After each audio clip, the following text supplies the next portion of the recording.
Arkadaşlar, Güleyala kanalına yeniden hoş geldiniz. Hepinizi sevgiyle selamlıyorum. Bu videomda sizlerle hücum yeleğinin yapılışını göstereceğim. Şu şekilde farklı renk alternatifleri yapabilirsiniz. Ben bej tonlarını kullandım ama askeri yeşil tonlarında ve kahve tonlarında, siyah tonlarında renkler kullanabilirsiniz.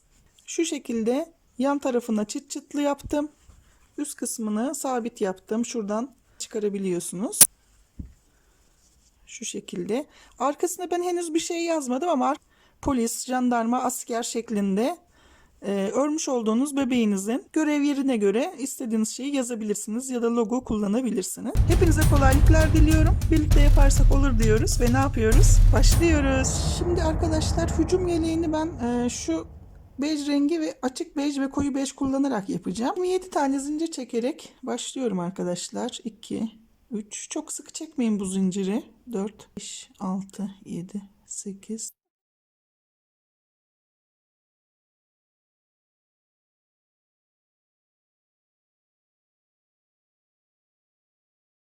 25 26 ve 27 tane zincirimi çektim. Başını doluyorum. Şu 3. zincirimden itibaren 24 tane ikili trabzan yapıyorum arkadaşlar.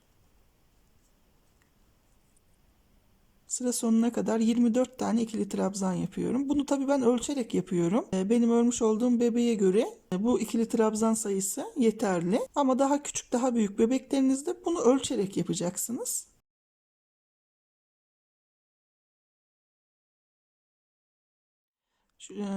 Şimdi sıra sonuna kadar 24 tane ikili trabzan yapıyorum.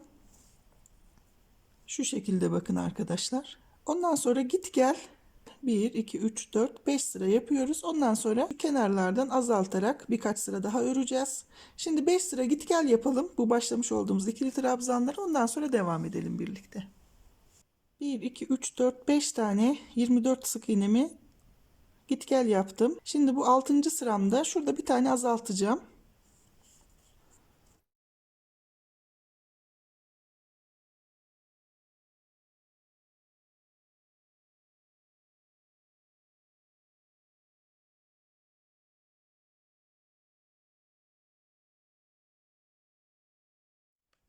Şurada bir tane sık iğneyi bırakıyorum. Bakın örmüyorum. 2 tane zincir çektim, geri döndüm. Şimdi sıra sonuna kadar gideceğim. Orada da bir tane sık iğne bırakacağım.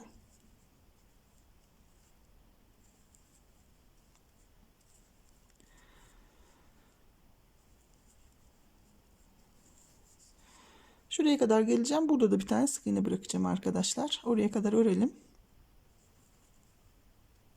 Burada da bir tane bıraktım. Tekrar 2 zincir çektim, döndüm. Bir sıra daha öreceğim arkadaşlar. Sıra başına kadar gideceğim. Orada da bir tane sık iğneyi bırakacağım tabii ki dönüşte.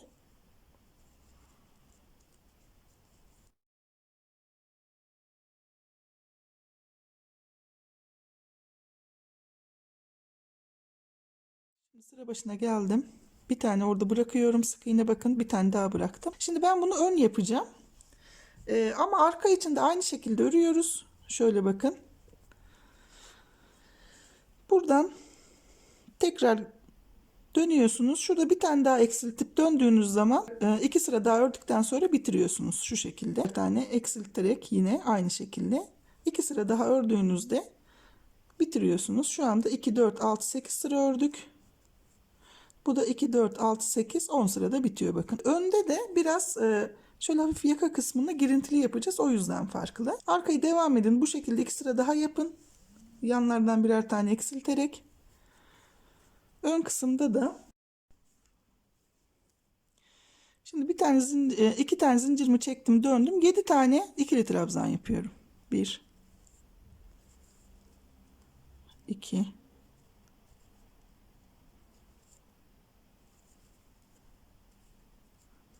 3 4 5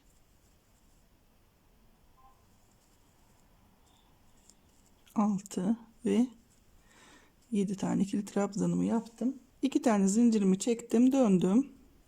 Şu ilk birinciyi örmüyorum, ikinciyi atlıyorum. Bakın. Şunu örmüyorum. Birinciyi, ikinciyi atlıyorum.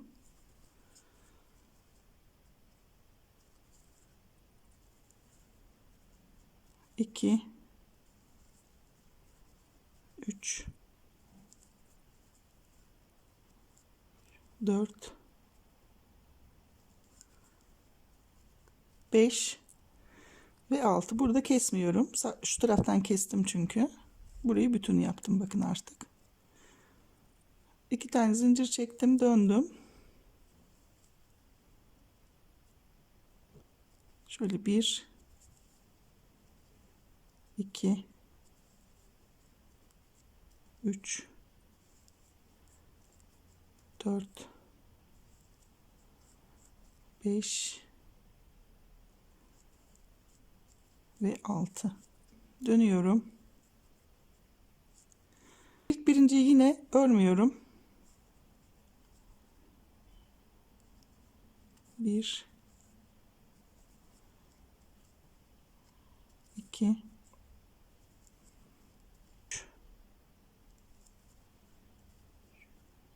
4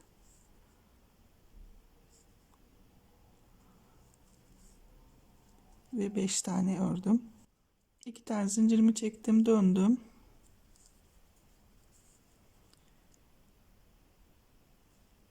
Bir,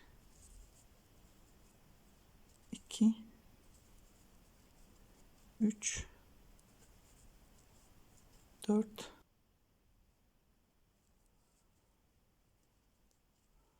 bir, iki, üç, dört, beş tane daha ikili trabzan ördüm. Şimdi bir sıra daha öreceğim.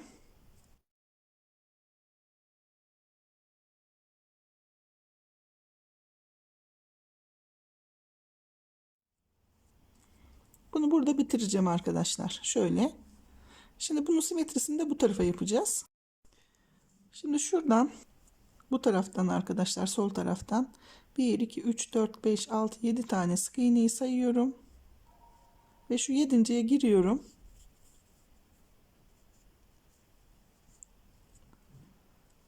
Zincir çektim, bir kez daha aynı yere giriyorum.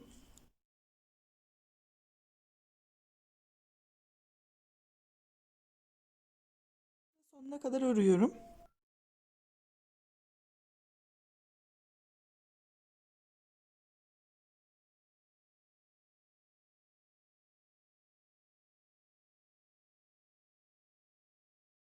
Zincirimi çektim, döndüm.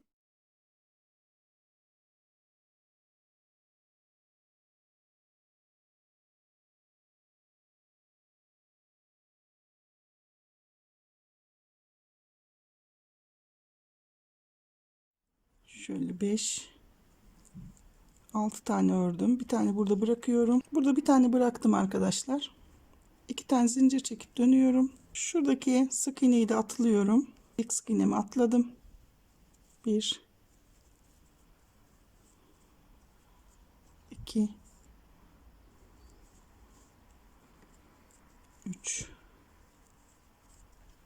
4 5 tane ördüm. 2 tane zincir çekiyorum, dönüyorum.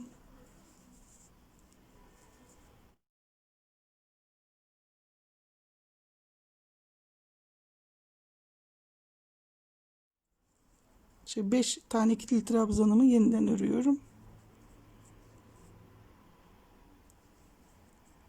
2 sıra daha örüyorum. 5 tane ikili trabzanımı ve bitiriyorum arkadaşlar.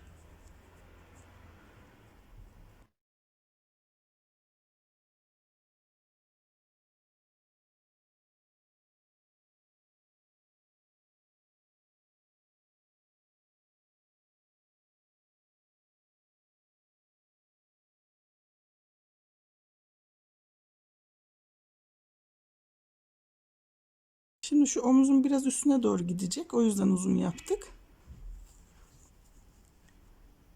Burada artık kesiyorum. Böyle bir parçamız. Arka taraf için de böyle bir parçamız var. Şöyle düşünün. Şöyle. Şimdi buradan da askı yapacağız. Arka taraftan ön tarafa doğru gelecek olan. Askıyı da arkadaşlar şu bej rengiyle yapacağım. Açık bejle. Şimdi askılar için 23 tane zincir çekiyorum arkadaşlar. 1 2 3 4 21 22 23. Üçüncü zincirimden itibaren tüm zincirlerimin üzerine ikili trabzan yapacağım. 20 tane. Sıra sonuna kadar ikili trabzanlarımızı yapalım.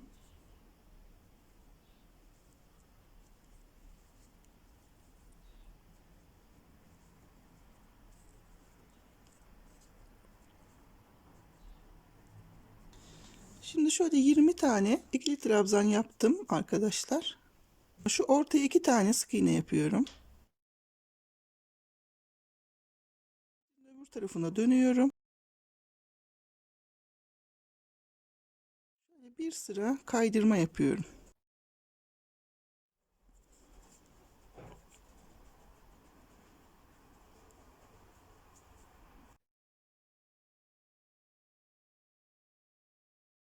Çok aşırı sıktırmadan yapın. Bakın sık iğne yapmıyoruz. Sadece şöyle kaydırma yapıyoruz.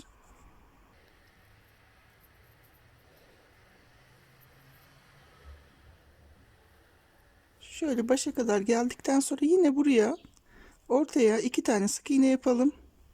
Tam dönmezse 3 tane bile yapabilirsiniz. Bir tane daha yapacağım buraya arkadaşlar. Şöyle 3 tane yaptım buraya büzmesin diye. Buradan tekrar diğer başa kadar kaydırma yaparak gideceğim.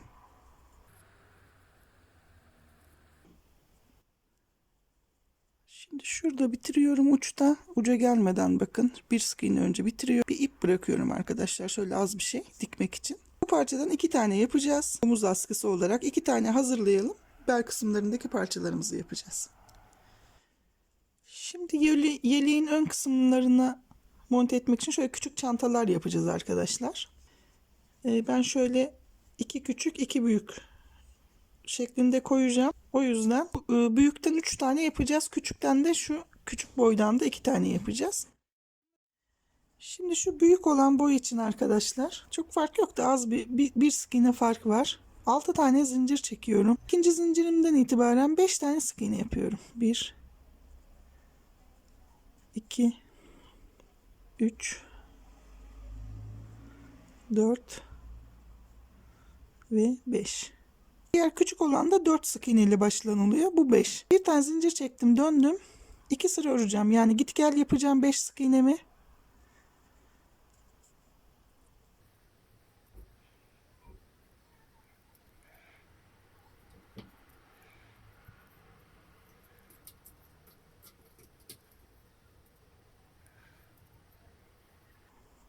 Toplamda 3 sıra örmüş olduk arkadaşlar. 1 2 3 sıra örmüş olduk. Şimdi bu 5. sık iğnemin içerisine bir tane daha giriyorum. Yani bunu çift yapıyorum. Bir tane tam ortaya yapıyorum sık iğne. Zincirimin öbür tarafından devam ediyorum şimdi örmeye. Buraya da çift gireceğim. Şimdi 3 tane sık iğne yapıp dördüncüde tekrar çift yapacağım. 1 2 3. Burada bir tane daha çift yapıyorum. Ortaya bir tane sık iğne yapıyorum.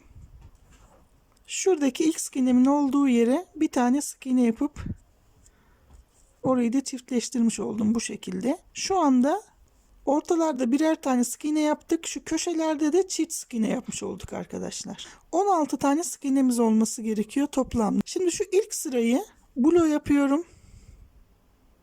Bulo yaparak öreceğim.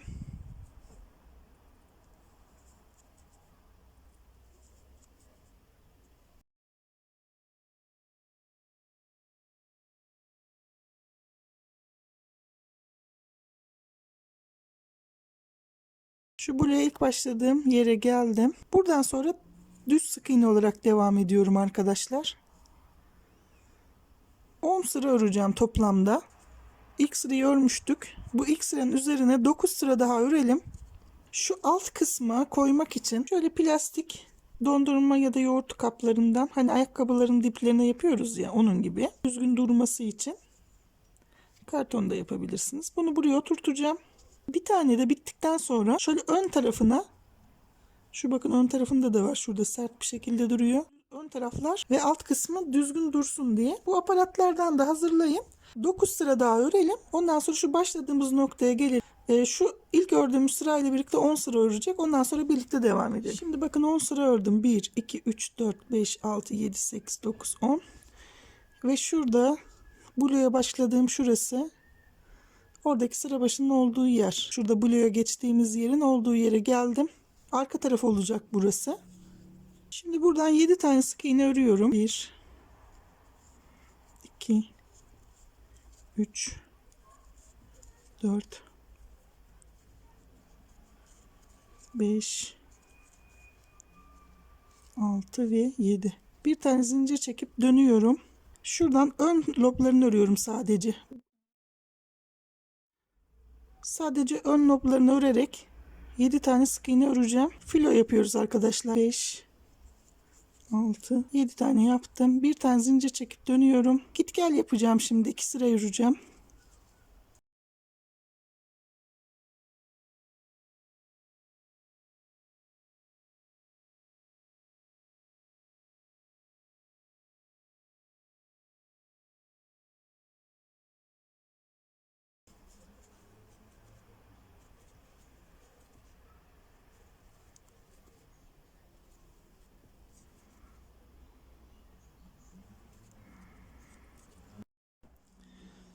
Şöyle bakın, kapak olacak bu. Üzerini kapağın üst kısmı. Üzerini şöyle kapatması yeterli. Sayı önemli değil. Göz kararı da ayarlayabilirsiniz. Şimdi bir tane zincir çektim, döndüm. Tekrar full yapıyorum.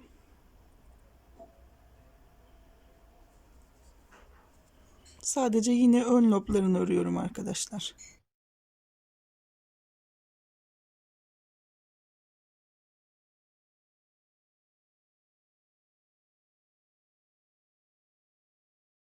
Bir zincir çekip döndüm. Sıra örmüş olduk. Kapağın üst kısmını şurayı 1 2 3 4 sıra daha örelim.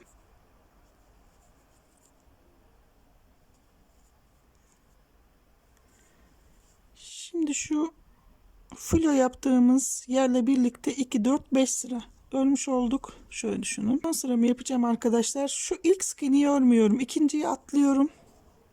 Şöyle kaydırıyorum. 1 2 3 tane sık iğne ördüm. Şuradaki sık iğnemi örmüyorum. En sonuncu sık iğneye şöyle kaydırıyorum ve bitiriyorum. Şurada birazcık şöyle dikecek kadar ip bırakacağım. Şöyle olacak.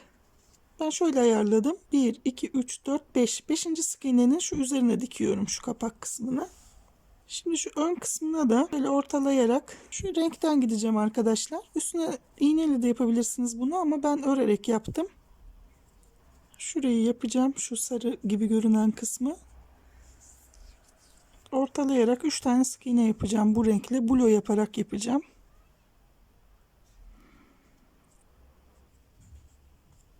2 3 dedim. Bir zincir çekip dönüyorum. 3 tane sık iğnemi örüp bitiriyorum arkadaşlar.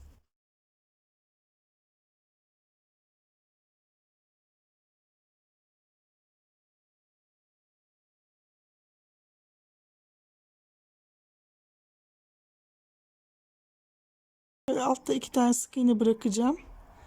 Bu sarıyı da bu şekilde dikeceğim. Diğerini de 1 2 3 4 5. sıraya hizalayarak dikiyorum. Ondan sonra bununla aynı bir tane daha çantamız olmuş olacak. Şimdi belde kullanacağımız şeritler için bir tane zincir çekiyorum arkadaşlar. Çok sıkı çekmeyin bu zincirleri. Biraz gevşek olsun.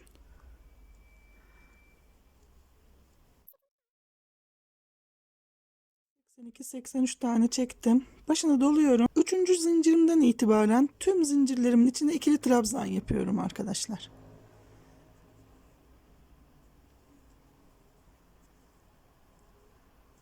...80 tane falan ikili trabzan yapacağız. Yani bir eksik bir fazla çok önemli değil aslında ama böyle tüm zincirlerimizin üzerine ikili trabzan yapıp sıramızı tamamlayalım bu şekilde. Şu şekilde bakın. Bu şekilde tamamlayalım. 80 tane ikili trabzanımız var bu şekilde. Şuradaki ikili trabzanın içerisine 3 tane sık iğne yapıyorum. Ve şuradan itibaren sıra sonuna kadar şöyle kaydırma yapacağım.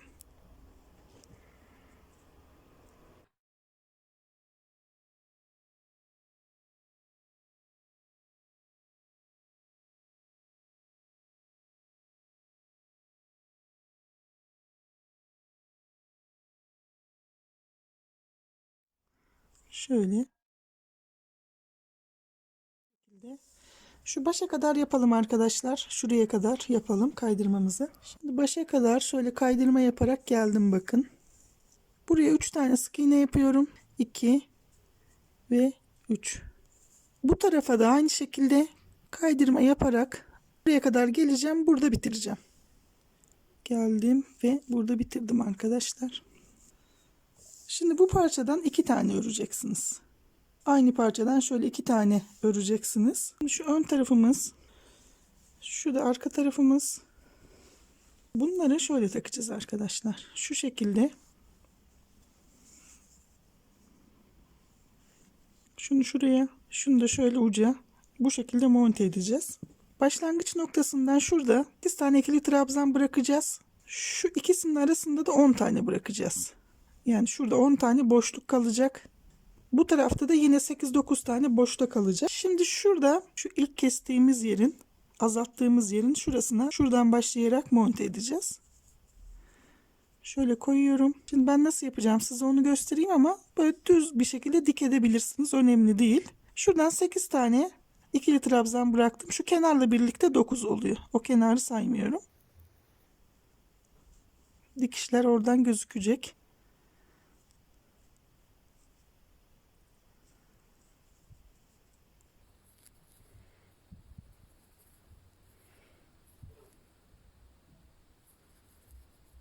Çok sıkı yapmıyorum.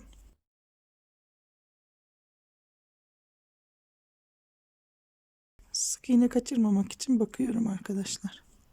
Ben aslında arkadan kaydırma yaparak yapmış oluyorum.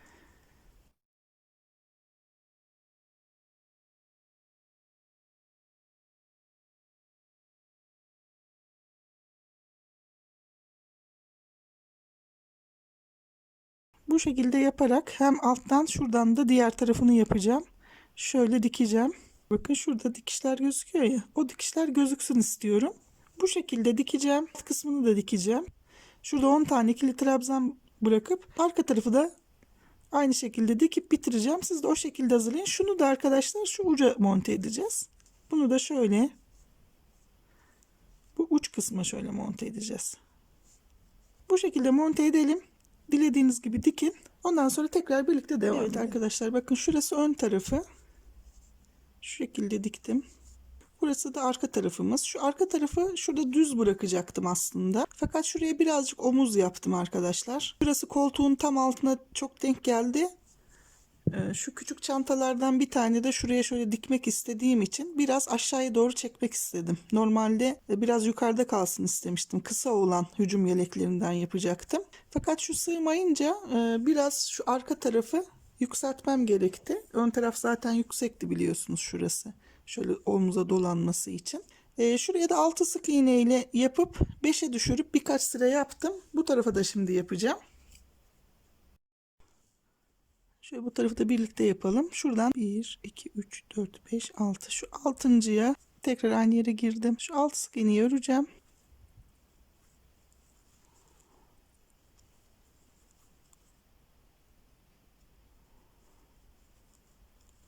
Geri döndüm arkadaşlar bir zincir çekip.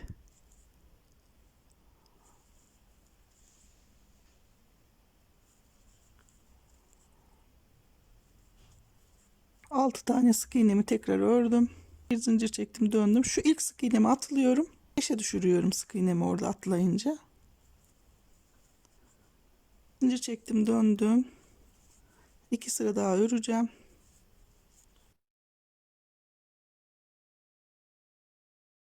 Tekrar geri döndüm.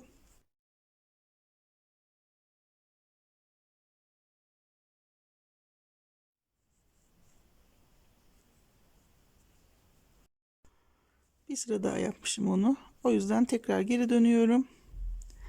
Bu sırayı da yapıyorum ve bitiriyorum arkadaşlar.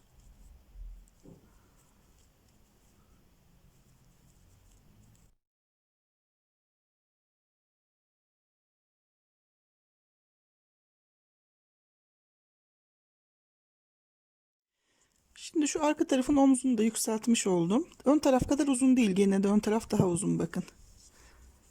Daha uzun. Yeleğimiz şu şekilde arkadaşlar. Şuralara çıt çıt, şuna çıt çıt dikeceğim. Şurası üst kapak kısmı olacak. Şimdi şunların yerleşiminde ise şu büyük olanı birlikte örmüştük. 5 sık iğne ile örülen. Küçük olan da 4 sık iğne ile örüyorsunuz. Aynı şekilde örülüyor. Ve boyu 8 sıra. Bununki biliyorsunuz 10 sıra yapıyorduk. Bunu 8 sırada bıraktık. Bir tane de şu üst kısımda çok boşluk kaldı diye arkadaşlar. Şu parçaların hepsini bir koyayım şuraya. Bunların şöyle yerleşimini yapacağız şimdi. Şuralara dikeceğiz bakın şöyle ön tarafa.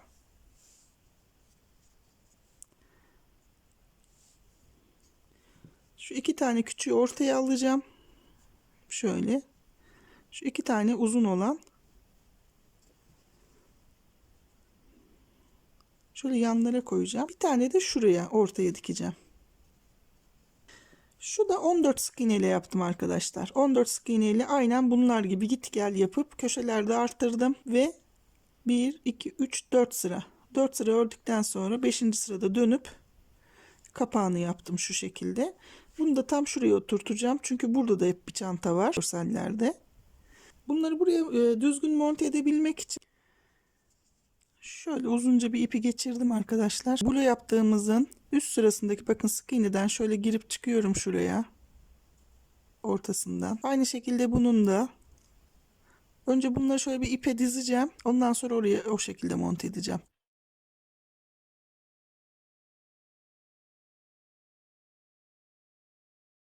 Şu alt kısımları eşit dursun diye.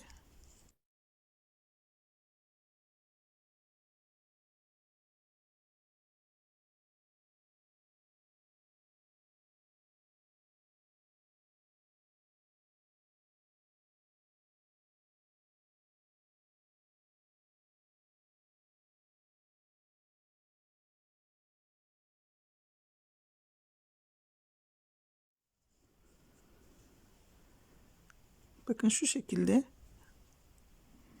Şöyle buraya monte edeceğim şimdi bunları. Şöyle diktim bakın arkadaşlar. Arka tarafa herhangi bir şey yapmayacağım. Sırt çantası gibi bir şey düşünebilirim aslında ama bu özel harekat polisi olduğu için sırt çantası taşıdıklarını düşünmüyorum onların. Ama asker yapsaydım ya da asker yaparsam bir tane de buraya sırt çantası koyacağım. Büyük bir sırt çantası koyacağım. Şimdi yeleğimiz bu şekilde. Şu omuz askılarını takacağım. Omuz askılarını sabit yapacağım. Yani şu bel kısmına çıt çıt dikeceğim şuraya arkadaşlar. Şu şekilde. Kopça ya da çıt çıt hatta düğme de yapabilirsiniz. Şuraya şunu şu şekilde bakın monte edeceğim. Şöyle gözükecek pardon. Şöyle gözükecek. Şu şekilde. Her iki tarafta da şöyle fazlalık olarak monte edeceğim. Bu zaten kafasından rahat geçeceği için dediğim gibi burayı açma kapama yapmaya gerek yok. Şimdi bunları da buraya monte edelim. Ondan sonra bitmiş olsun. Evet, hücum yeleğimizi de bu şekilde bitirmiş olduk. Bakın arkadaşlar şöyle giydirdim. Şuraya çıt çıtlarımı diktim. Şu şekilde. Üst kısmını zaten kafadan giydireceğimi söylemiştim size. Onları da buraya monte ettim. Ve çok güzel oldu. Şu arka kısmına belki yazı yazabilirim. Şu anda karar veremedim. Başka bir askerde de kullanabilirim bu yeleği diye yazmadım ama PÖH yazabiliriz. Özel harekat polis yazabiliriz. Ya da mesela asker yeleği yaptıysanız işte jandarma gibi yazabilirsiniz. Gibi gibi. Şuraya küçük bir cep yapıp telsiz koyayım mı diye tereddüt ettim. Ama bu sefer koymayacağım. Belki başka bir model yaptığımda koyarım. Çok dolu dolu oldu çünkü bunların içlerini doldurduğum için. Çok kabarık bulursanız içlerini doldurmayın. Ama çok güzel oldu gerçekten. Şöyle gösteriyorum. Harekat polisimize de çok yakıştı.